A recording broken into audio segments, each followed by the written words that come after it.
Olá, boa noite a todos. Hoje é quarta-feira, dia 2 de setembro. Veja agora os destaques de hoje aqui no Segunda Edição.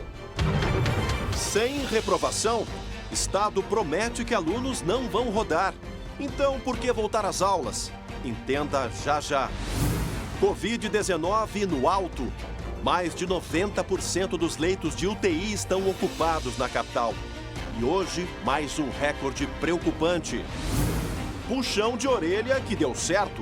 Depois de festão na rua coberta, Gramado instala sistema anti-aglomeração. É o celular que denuncia. O SBT Rio Grande, segunda edição, começa agora. Eu te convido, vem com a gente.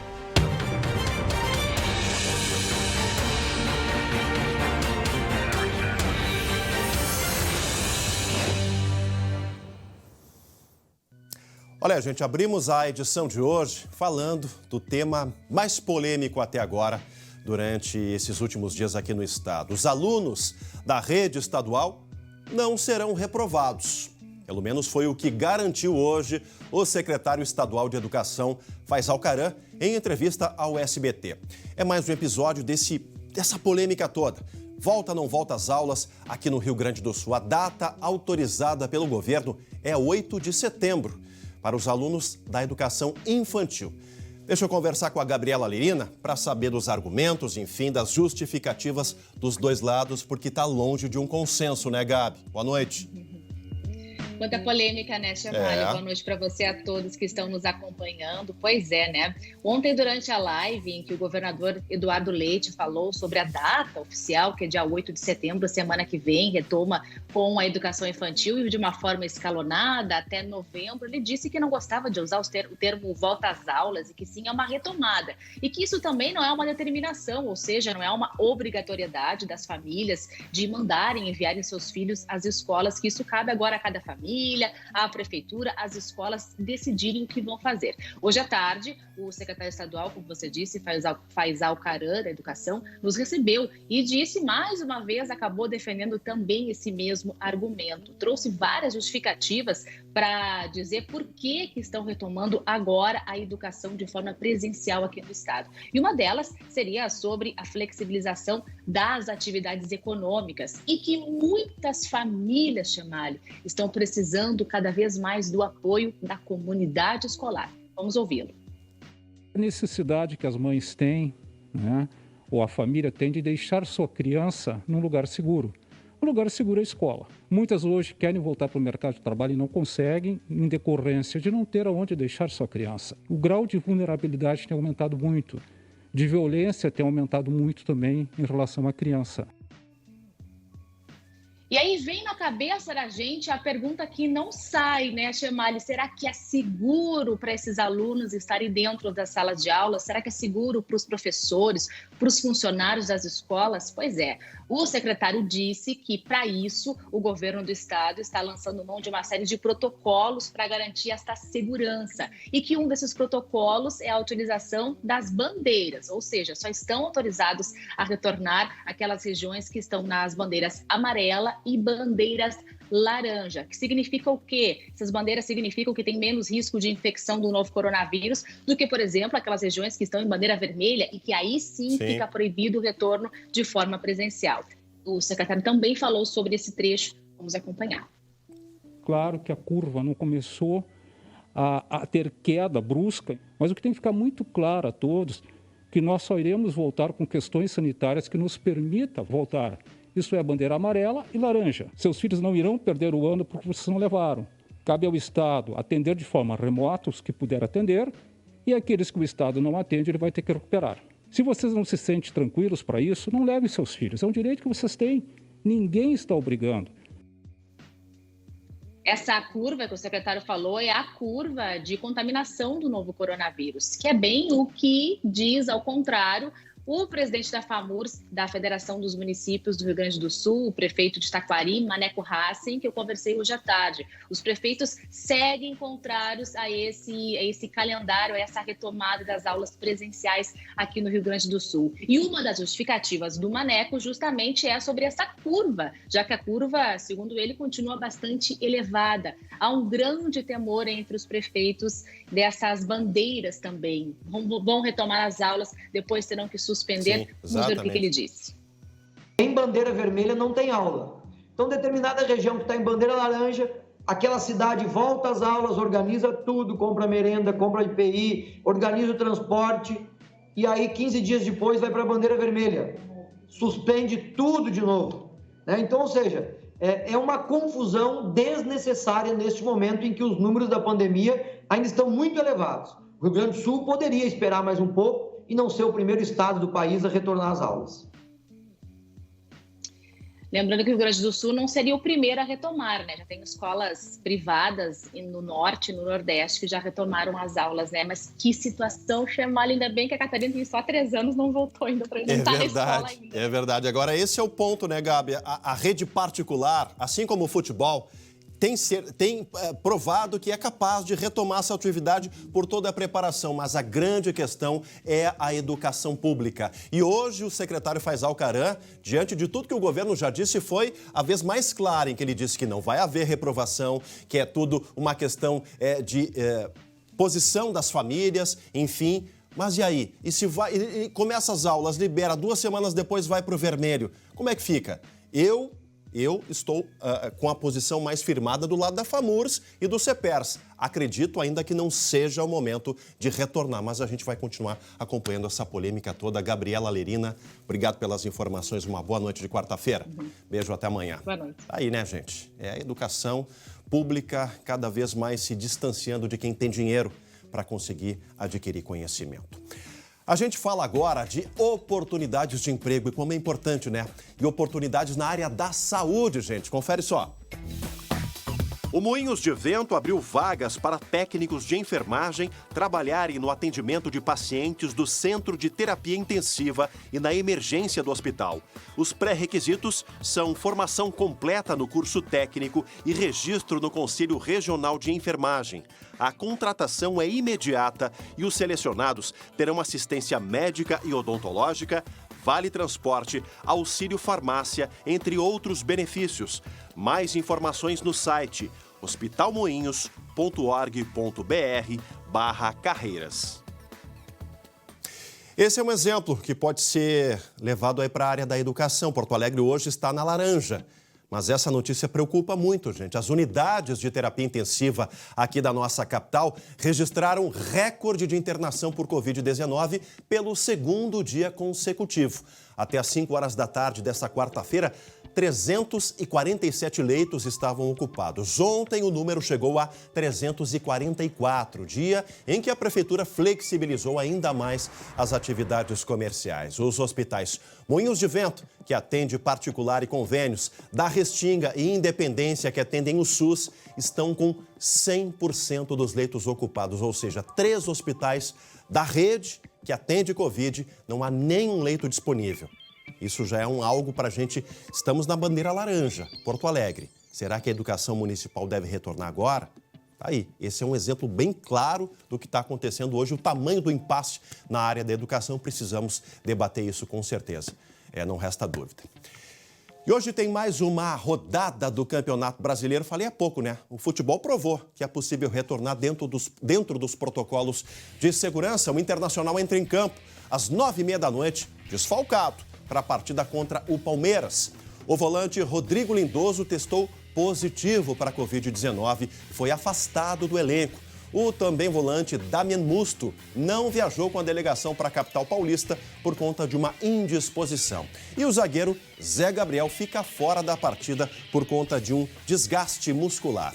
Para preservar aí a equipe que atualmente lidera o Campeonato Brasileiro, o técnico Eduardo Cudê deve entrar em campo com um time praticamente todo reserva. Tá aí o Inter, que hoje entra em campo, né, às 9h30 da noite contra o Palmeiras, lá em São Paulo. Amanhã todos os detalhes com o Jeremias Werneck no Primeira Edição. A gente fala agora das novidades. É de novo esse assunto, mas é que as imagens estão fervilhando ainda. O assunto não parou, gente. É o Festerê do Motel, aqui em Porto Alegre. Os funcionários desse estabelecimento prestaram depoimento hoje na polícia. Mais um capítulo. Eles estiveram na delegacia da criança e do adolescente. O advogado do estabelecimento afirma que os locadores da suíte não informaram o que aconteceria no espaço. Várias pessoas foram mandadas embora pela recepcionista do motel que não tinham documento para entrar. O Festerê foi descoberto depois que uma das convidadas fez uma transmissão ao vivo. Ela fala várias vezes que consumiu bala, como é chamado o êxtase, uma droga sintética. A transmissão mostra muitas garrafas de uísque e energético. Os convidados aparecem bebendo, alguns se divertem na hidromassagem. 22 participantes foram levados em um micro-ônibus para a delegacia. 4 eram menores de idade. Quando os policiais entraram na suíte, não encontraram drogas, apenas bebida alcoólica.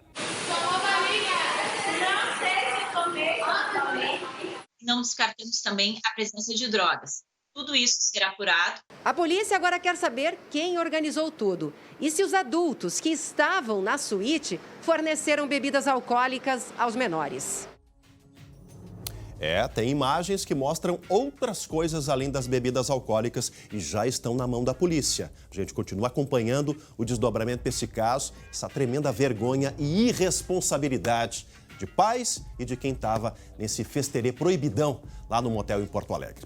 Ainda hoje, aqui no Segunda Edição, o puxão de orelha deu certo. Gramado prepara um sistema anti-aglomeração para permitir que o comércio funcione com segurança. A gente volta já já. Voltamos ao vivo com Segunda Edição para todo o Rio Grande. Você aí de casa, conhece a Sorridentes? Ela está presente na região para deixar o seu sorriso de primeira. Roda aí. Para nós da Sorridentes, a odontologia deve ser completa, de qualidade e acessível para todos. Aqui você encontra o melhor atendimento em tratamentos clínicos, estéticos, ortodônticos, implantes e até exames. Tudo num só lugar. Com mais de 25 anos de experiência e 360 unidades no Brasil, já transformamos mais de 5 milhões de sorrisos. E agora é a sua vez. Agende uma avaliação.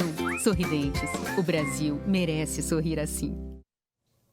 É isso mesmo, a mais premiada rede de clínicas odontológicas da América Latina está presente na região. São mais de 25 anos oferecendo diversos serviços odontológicos com qualidade para você e a sua família. E tudo em um só lugar. Tratamentos clínicos, estéticos, ortodônticos e até implantes. Tudo o que você precisa para ter um sorriso ainda mais saudável. Tá esperando o quê? Chegou a hora de cuidar do seu sorriso com quem entende. Agende uma avaliação, sorridentes.com.br ou ligue 0800 601 1520. Sorridentes. Seguimos aqui com o programa. Olha, começa amanhã, gente, uma campanha nacional para estimular o consumo consciente e sustentável. Aqui em Porto Alegre, a Semana Brasil coincide com a flexibilização do comércio. Gabriela conversa, experimenta o produto, mas ainda não fechou o negócio. Na verdade, eu olhei só o sofá por enquanto. A gente está dando uma olhada. Eu gosto de olhar, pesquisar preço. A loja que a técnica de enfermagem procura um sofá no centro de Porto Alegre aposta em descontos e facilidade de pagamento durante a Semana Brasil.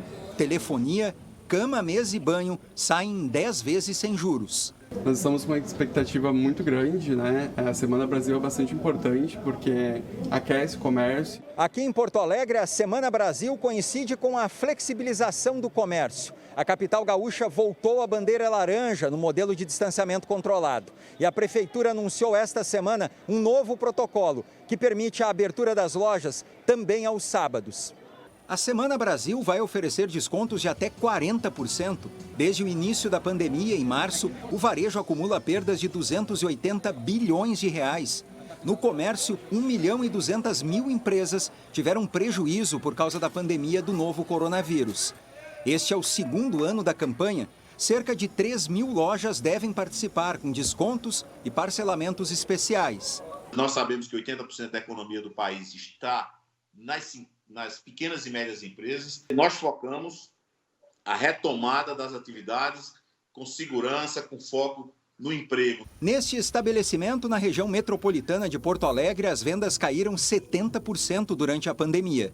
Agora, a lojista vê uma chance de recuperar uma parte do faturamento. A gente imagina que agora, com a chegada da primavera, com este evento da Semana da Pátria, a gente volte a se aproximar com pelo menos assim 70% do que a gente vendia. Além da retomada nas vendas, o comércio precisa da sua responsabilidade, gente.